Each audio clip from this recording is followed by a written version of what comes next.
It is ironic that a Scotsman would be narrating the story of an Irishman, but this one Irishman impressed me with how he managed to survive in the Canadian wilderness.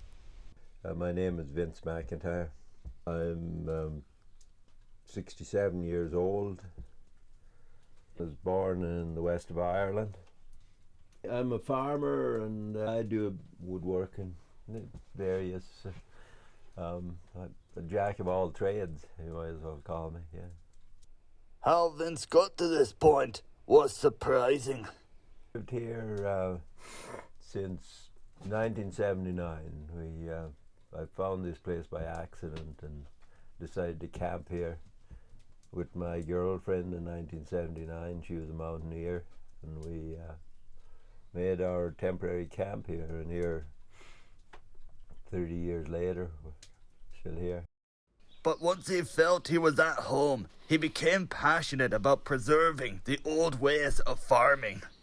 I usually get up around between 5 and 5:30, and I make some breakfast, and I go down to my fields.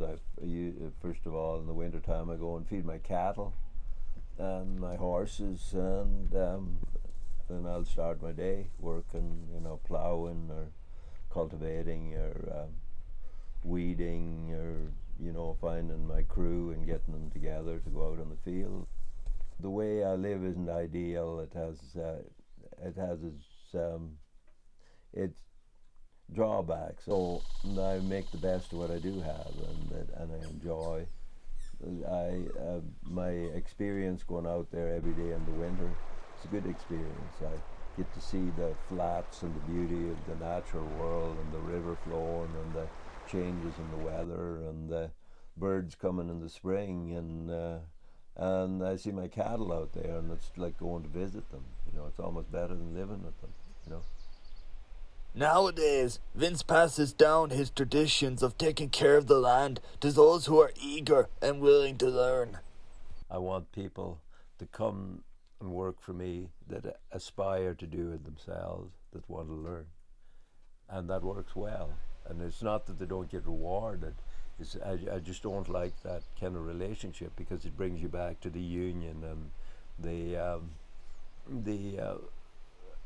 rules and all this, as opposed to working from the heart. Overall, it's been a life well lived for Vince. So the next time that you think about the outdoors, think about the joys that it's brought to this man, and the joys that it can bring to you too, if you're just willing to step out into its beauty.